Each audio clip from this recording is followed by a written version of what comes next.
தமிழ் உறவுகளுக்கு அனைவருக்கும் வணக்கம். இன்றைய காலகட்டத்தில் பார்த்தோம்னா தலைவர் திருமாவளவன் வந்து பதவி ஆசைக்கு உட்பட்டவரா, அவர் பதவி ஆசை இருக்கிறதா அப்படின்னு கேள்வி கேட்குறவங்களுக்கு இது ஒரு பதிலாக இருக்கட்டும். அவர் பதவி ஆசை இருக்கிற மாதிரி இருந்ததுன்னா அவர் எப்போவே அமைச்சராக இருக்கலாம்.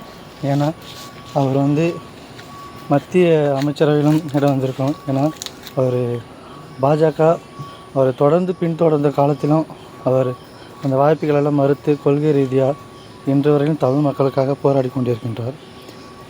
அவரோட போராட்டத்தை வந்து கொச்சைப்படுத்தும் விதமாக ஜாதியவாதிகளும் மதவாதிகளும் இன்று அவருடைய பதவி ஆசை பெறுகிறார், அதனால் தாவக்கூடும் பேரம் பேசுகிறார், அவர் துணை முதலமைச்சர் கேட்கிறார் என்று இவங்களாம் சொல்கிறாங்க.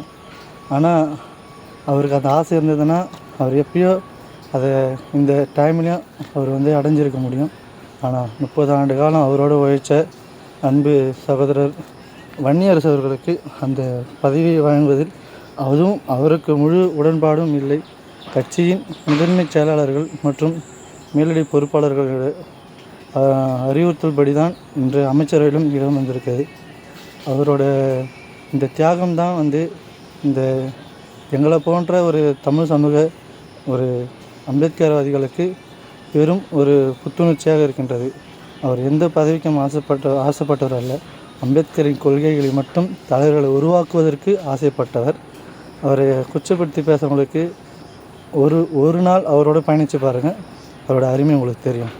நன்றி.